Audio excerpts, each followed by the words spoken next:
Bien, este es el bosquejo número 2 o el sermón número 2 de esta serie de 4 mensajes de Yo creo en el Espíritu Santo. Y hoy quiero hablar de que el Espíritu Santo no es una fuerza, el Espíritu Santo es Dios. La semana pasada les enseñé lo que Jesús dice sobre el Espíritu Santo. Él es la misma presencia de Dios con nosotros y en nosotros. Recuerdan que les dije que Jesús en sus últimos momentos con los discípulos le dijo: hey muchachos, a ustedes les conviene que yo me vaya para que venga el Espíritu Santo, para que habite en ustedes. Jesús les dijo: y ustedes recibirán poder. Ese poder lo da el Espíritu Santo y ese poder es para ser testigos. Testigos es ser mártires, es para tener la gallardía, la fuerza para compartir las buenas nuevas de salvación. Hablamos, ¿verdad?, que el Espíritu Santo nos capacita a nosotros para dar testimonio de la obra de Cristo en nosotros, pero el Espíritu Santo también es quien convence al pecador de su pecado.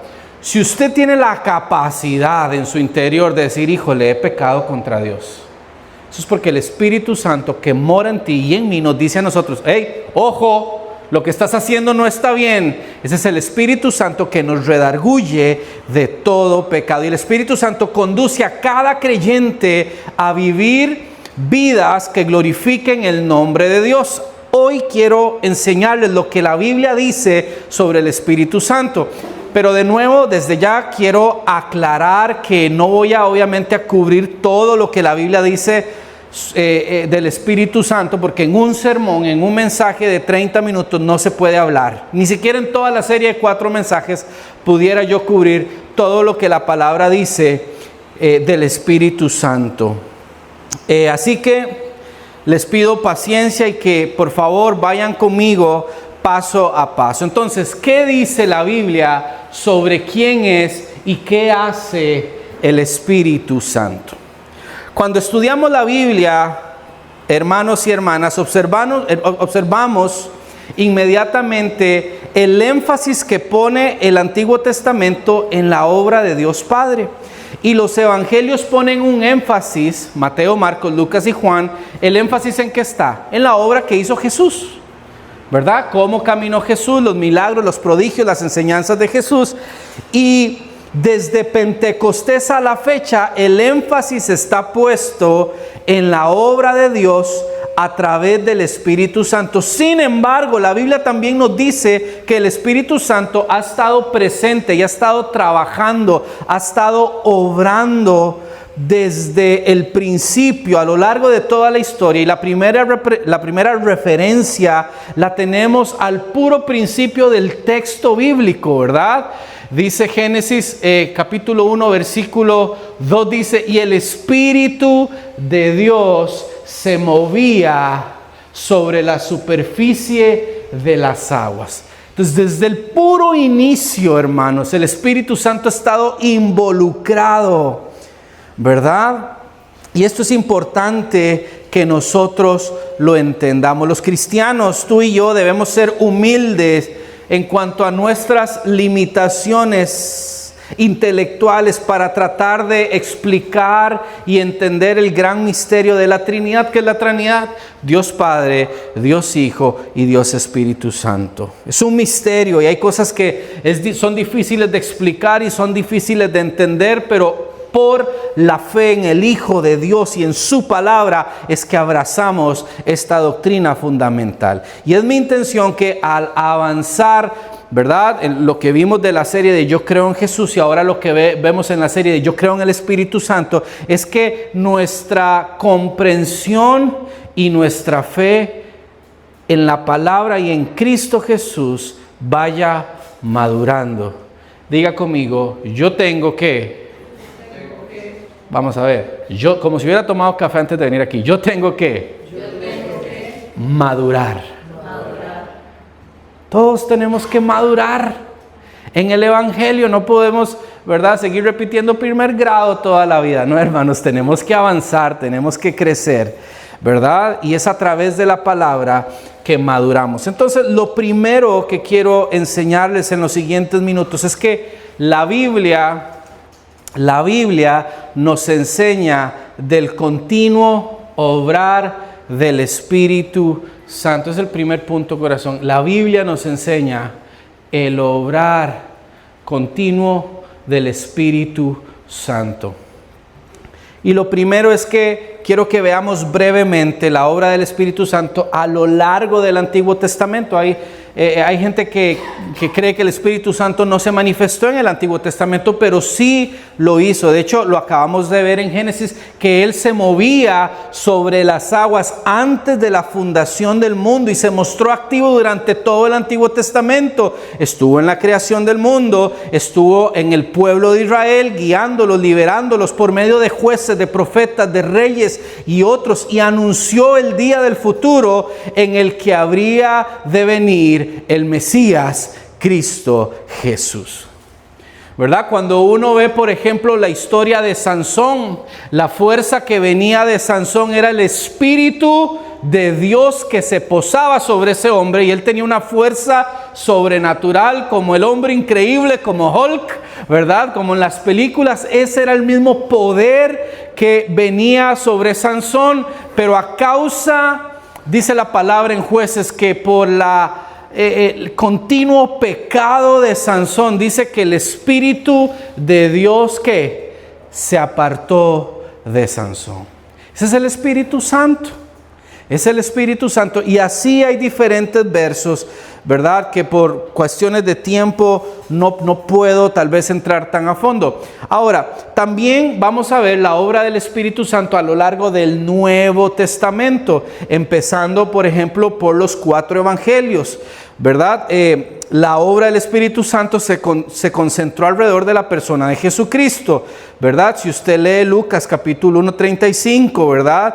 Fue concebido por el Espíritu Santo, fue bautizado por el Espíritu Santo. Eso está en Juan 1:32 y 33. Jesús fue guiado por el Espíritu Santo. Eso está en Lucas capítulo 4, versículo 1. Fue ungido por el Espíritu. Lucas 4:18, Hechos 3:18, ¿verdad?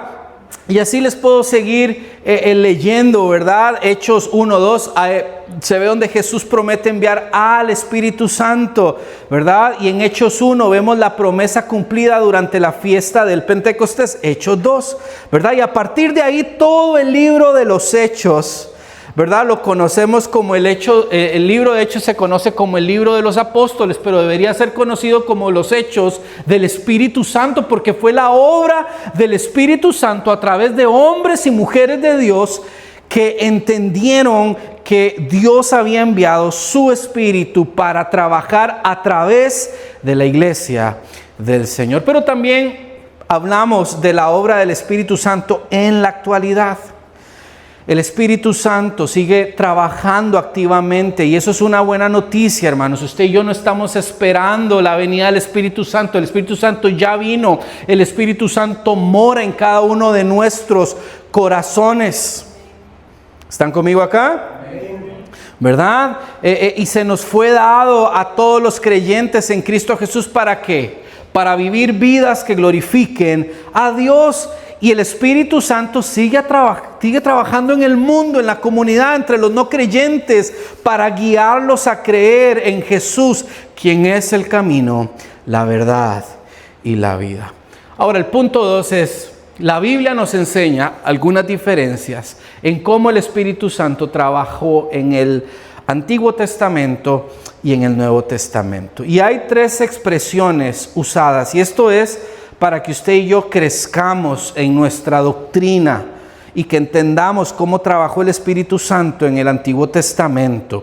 3 expresiones utilizadas para describir cómo era la obra del Espíritu Santo sobre los seres humanos, ¿verdad? Y una de las frases que encontramos es, vino y se posó, ¿verdad? O vino sobre y llenó, ¿verdad? Por ejemplo, en segundo libro de Crónicas, capítulo 24, versículo 20, dice, entonces el Espíritu de Dios vino sobre Zacarías, ¿verdad? El Espíritu Santo también estuvo varias veces sobre hombres que habían sido escogidos para ayudar a Moisés con los problemas del pueblo. Eso usted lo puede ver en Números capítulo 11, versículo 25 y ahí en adelante. En ocasiones, ¿verdad? Para hablar en nombre de Dios. Usted lo puede ver en el segundo libro de Samuel, capítulo 23, capítulo 2. Y en ciertas ocasiones el Espíritu Santo llenaba a hombres para que cumplieran alguna labor específica. En el libro de Éxodo, capítulo 31, versículo 4 al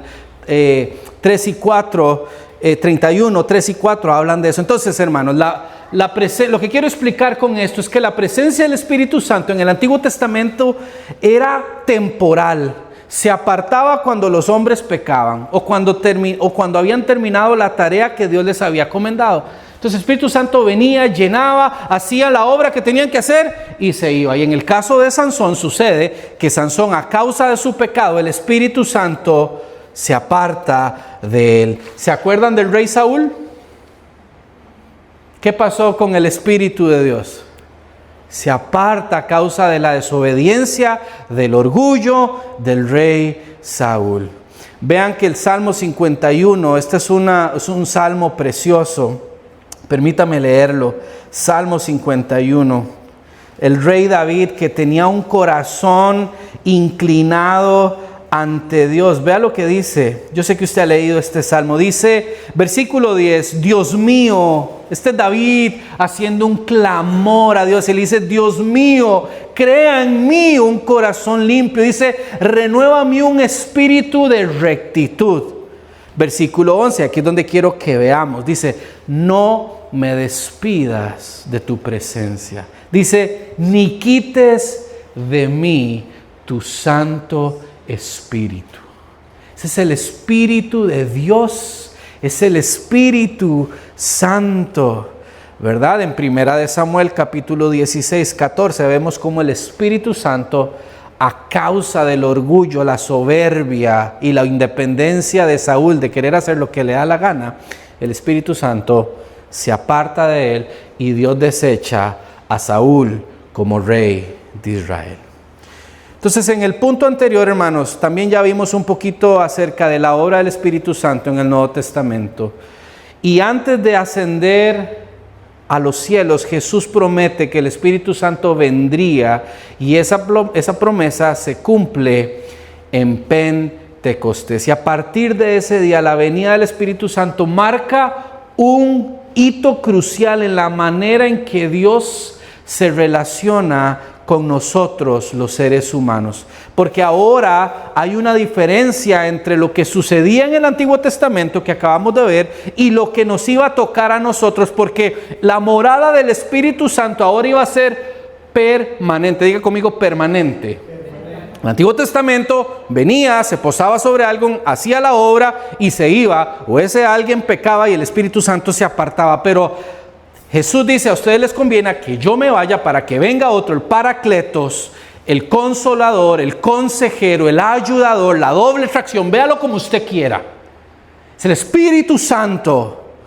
Pero Jesús dice, Él no solo va a estar con ustedes, Él va a estar en ustedes. ¿Qué quiero decir con esto? Que el Espíritu Santo te escogió a vos y me escogió a mí como habitación para vivir. Dios mora en nosotros a través de su Espíritu Santo. Él vive en cada uno de nosotros. Tú y yo, los creyentes, los hijos y las hijas de Dios, somos morada del Espíritu Santo. Y eso usted lo puede ver en Hechos capítulo 17, versículo 24, en Primera de Corintios capítulo 6, versículo 19 y 20. Somos su morada permanente. En otras palabras, hermano, usted no es la cabina del Espíritu Santo, usted no es el hotel del Espíritu Santo, usted es la habitación y la casa del Espíritu Santo. Y aún así, tú y yo podemos entristecerlo, y aún así tú y yo podemos apagar al Espíritu Santo. Vean qué interesante, número 3. La Biblia nos enseña que el Espíritu Santo es una persona. El Espíritu Santo es una persona. Y vean, en Apocalipsis 2:7, Hechos 13:2, nos dice que el Espíritu Santo habla. Él habla, Él tiene características de una persona porque es una persona. 2, Él intercede. Romanos capítulo 8, versículo 26. El Espíritu Santo está intercediendo por nosotros, hace una labor de intercesión por nosotros. Número 3, Juan 15, 26. Jesús dice que el Espíritu Santo testifica que somos hijos de Dios. El mismo Espíritu Santo testifica que somos hijos de Dios. Pero no solo hace eso, hermanos y hermanas, Él dirige, Él nos dirige. Eso lo vemos en el libro de Hechos, capítulo 29, Romanos, capítulo 8, versículo 14. Pero también Él ordena, Hechos 16, 6 y 7. Él guía, Él nos guía a toda verdad, Juan 16, 13. Y Él encomienda, Hechos 20, capítulo 28. 20, capítulo 20, versículo 28. Gracias, corazón. Entonces, hermanos, vean que el Espíritu Santo no es una fuerza, no es un aura, ¿verdad? Como dicen los carajillos ahora, ¿qué aura? ¿Qué aura? ¿Qué aura? Andan diciendo por todo lado eso, ¿verdad? No es ahí una vibra, ¿verdad? Una vara rara ahí. Si bien es cierto, lo ejemplificamos como una paloma, decimos que es como paloma porque fue la forma en que el Padre ejemplificó cuando estaban bautizando a Jesús. Recuerdan, Juan el Bautista bautiza a Jesús y en ese momento dice el Evangelio que se abren los cielos y una voz que todos pudieron escuchar dijo: este es mi Hijo amado en el cual yo tengo complacencia, a Él óiganlo, a Él síganlo, dice, y el Espíritu Santo bajó como paloma, pero Él no es una paloma, es como paloma. También lo vemos como fuego abrasador, pero Él no es fuego, Él es una persona, Él es una persona. Siguiente, corazón. Pero debemos entonces, hermanos, tratar al Espíritu Santo como una persona. Y tenemos que tener cuidado, hermanos, porque nosotros debemos y tenemos la capacidad de obedecer al Espíritu Santo.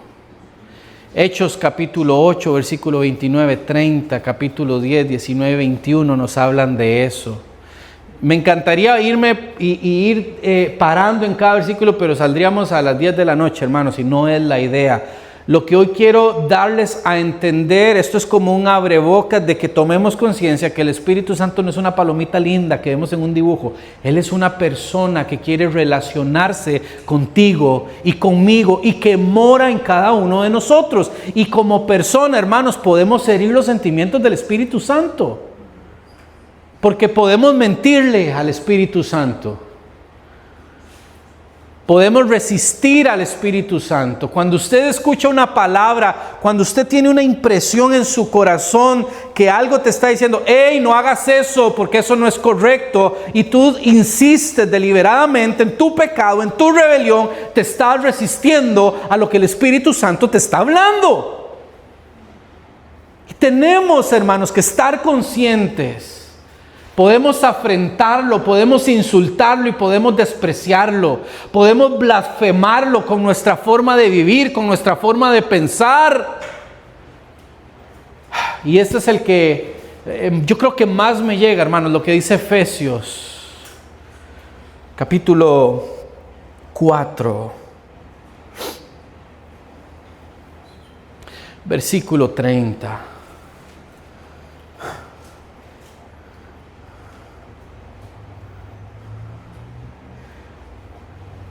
Vean lo que dice el versículo. Wow, es que esto habría que leerlo todo, pero voy a leerlo 26 en adelante, al versículo 30. Dice, este es Pablo hablando a la iglesia de Éfeso y le dice: enójense, pero no pequen. Reconcíliense antes de que el sol se ponga. Versículo 27 dice: no le den lugar al diablo. Versículo 28. El que antes robaba, que no vuelva a robar. Al contrario, que trabaje y que use sus manos para bien, a fin de que pueda compartir algo con quien tenga alguna necesidad. Preste atención al siguiente versículo. Dice, no pronuncien ninguna palabra obscena. Voy de nuevo. No pronuncien ninguna palabra obscena, sino solo aquellas que contribuyen a la necesaria edificación de bendición para los oyentes. Y dice el versículo 30, no entristezcan al Espíritu Santo de Dios, con el cual fueron sellados para el día de la redención. ¿Sabe cómo contristamos y entristecemos al Espíritu Santo? Con lo que usted y yo hablamos, con lo que usted y yo decimos. Por eso Pablo dice, no hablen vulgaridades, no hablen obscenidades, no hablen doble sentido. Las malas palabras no caben en la boca de un creyente. ¿Están conmigo? Porque eso contrista al Espíritu Santo, y el Espíritu Santo te escogió como habitación, como morada. Yo le pregunto a usted, y con todo el amor y todo el respeto del mundo, ¿a quién le gusta aquí vivir en un basurero? En una posilga, en desorden, en miseria, con toda la ropa así tirada, cochina, sucia. ¿A quién le gusta vivir aquí con la basura ahí metida, con los gusanos, con los desechos de la basura? ¿A cuántos les gusta vivir así?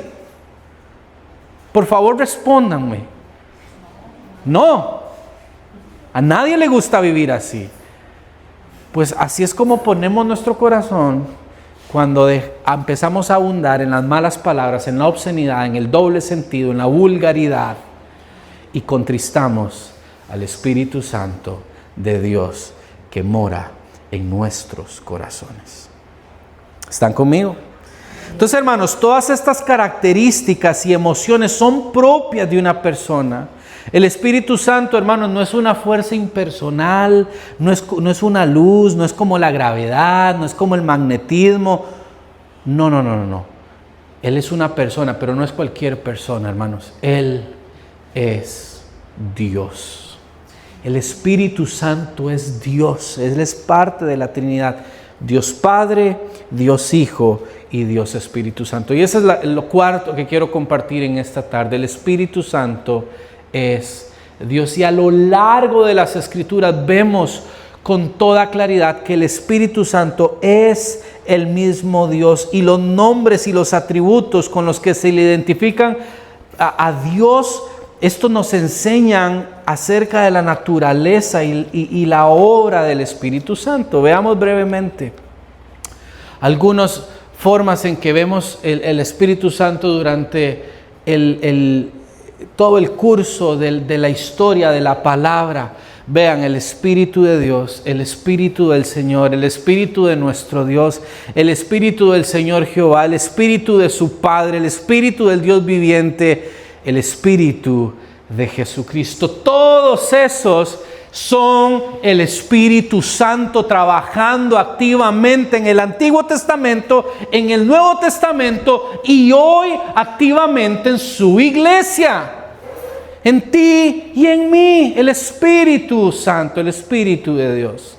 Pero vean qué lindo, porque los mismos atributos de Dios son los que encontramos en el Espíritu Santo, porque Él es Dios. Vamos a la siguiente, por favor. Ahí está, gracias, corazón. Dice la Biblia, ¿verdad?, que Dios es omnipotente. ¿Qué significa omnipotente? Que todo lo puede, que Él es todopoderoso. Eso se le atribuye al Espíritu Santo, pero también Él es omnisciente. Omnisciente quiere decir que todo lo sabe, Él discierne todos los pensamientos. Ese es el Espíritu Santo. Pero también Él es omnipresente, porque está presente en todas partes al mismo tiempo, y no podemos huir del Espíritu Santo. Vea lo que dice el salmista. Le quiero recordar este salmo. Salmo capítulo 139.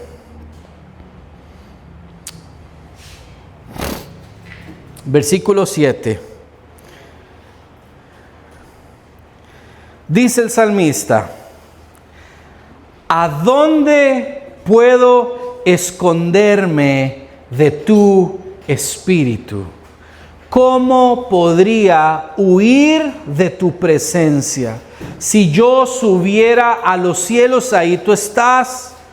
Si me tendiera en el sepulcro, también estás ahí. Si levantara el vuelo hacia el sol naciente, o si habitara en los confines del mar, aún tu mano me sostendría y tu mano derecha no me soltaría. Entonces, hermanos, el salmista está diciendo: hey, ¿dónde me puedo esconder de tu espíritu? No hay lugar. Y lo mismo sigue aplicando para cada uno de nosotros. No hay lugar en el cual usted y yo podemos ocultarnos del Espíritu Santo. Él habita en la eternidad y hasta la eternidad, porque Él es Dios.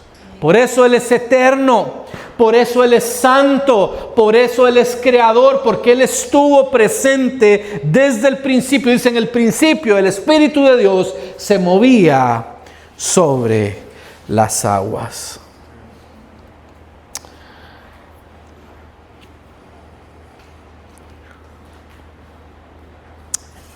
Y lo último, hermanos, que quiero decir en esta tarde es que se lo identifica con Dios y con Jesucristo, porque mentirle al Espíritu Santo es mentirle a Dios. Veamos lo que dice Hechos.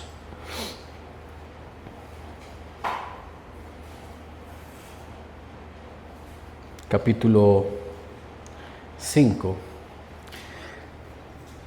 Les quiero contar que en estos días nosotros como familia estuvimos leyendo esa historia. Es una historia un poco fuerte. Cuenta Hechos capítulo 5 que hubo un hombre que se llamaba Ananías y una mujer que se llamaba Zafira. Para darles un poquito de contexto, esta es la iglesia primitiva. Estos son los primeros días de la iglesia primitiva después de que vino el Espíritu Santo.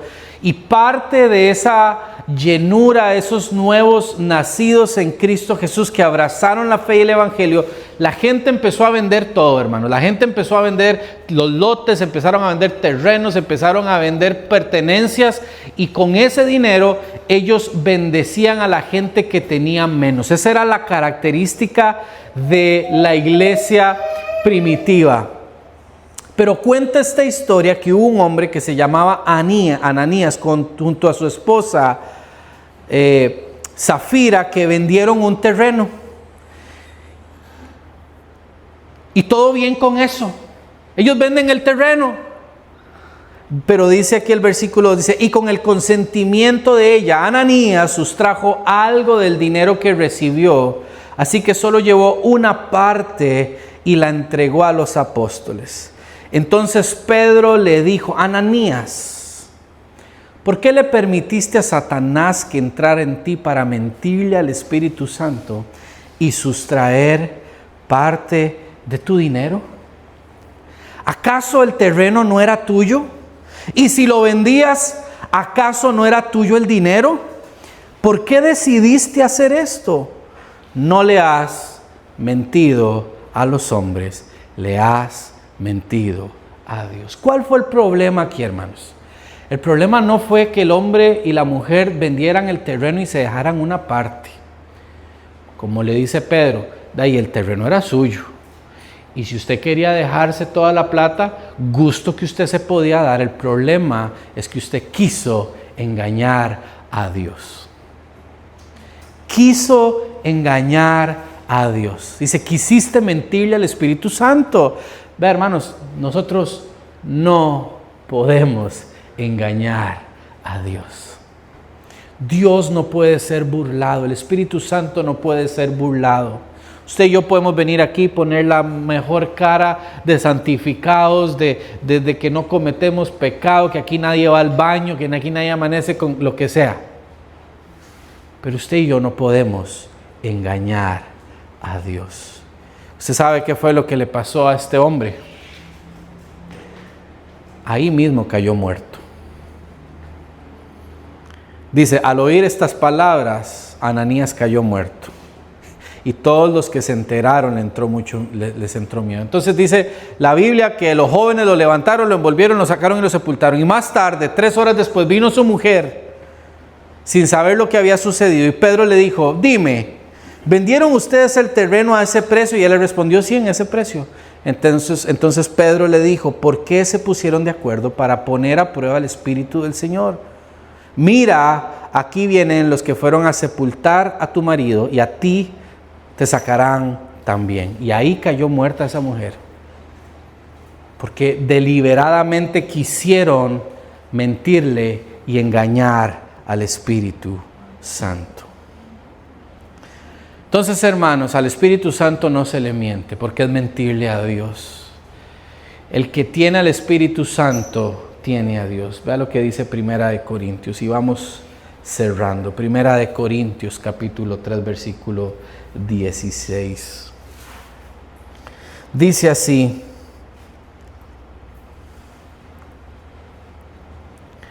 ¿no saben ustedes que son templo de Dios y que el Espíritu Santo habita en ustedes? ¿No saben ustedes que son templo de Dios y que el Espíritu Santo habita en ustedes? Hermanos, el que tiene al Espíritu Santo tiene a Dios. Pablo está diciendo, hey, ¿no se han dado cuenta que ustedes son templo de Dios y quien mora en ustedes es el Espíritu Santo? Y número 3, hermanos y hermanas, el Espíritu Santo es uno con Jesús y con el Padre. Pongámonos de pie en esta hora.